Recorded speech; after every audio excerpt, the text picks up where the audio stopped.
I am the universe.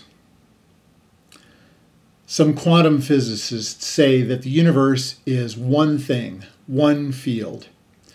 Every piece of the universe, including each of us, is the whole universe. The information contained in the whole is entirely contained in each part.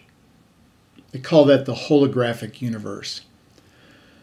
Martin says that this is true, and I accepted the idea as a working hypothesis from him. Like the idea that we are all one, it was an interesting and challenging concept to consider, but not one that ever sank in very deeply, until one evening in 2012. I happened to be thinking about the holographic universe as I walked down the hall to get ready for bed, kind of turning the idea over in my mind as if I were inspecting an unfamiliar gadget. I was thinking, so I am the universe, the whole universe.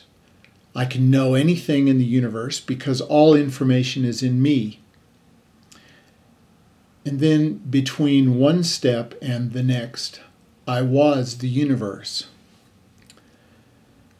I like to think of myself as a person who would embrace such an expansion of consciousness and go with it.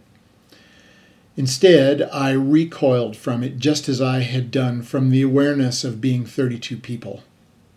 But it was too late. As with the other expansion, I had already experienced it before I could draw back, and the memories are thus far indelible.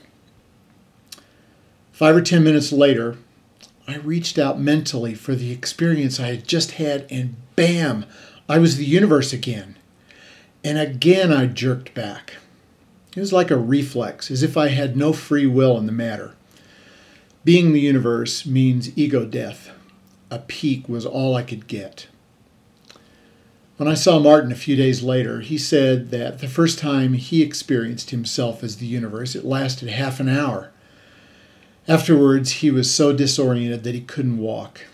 He told me not to feel disappointed at backing away after only a fraction of a second, that our nervous systems can only take so much. I was probably protecting myself.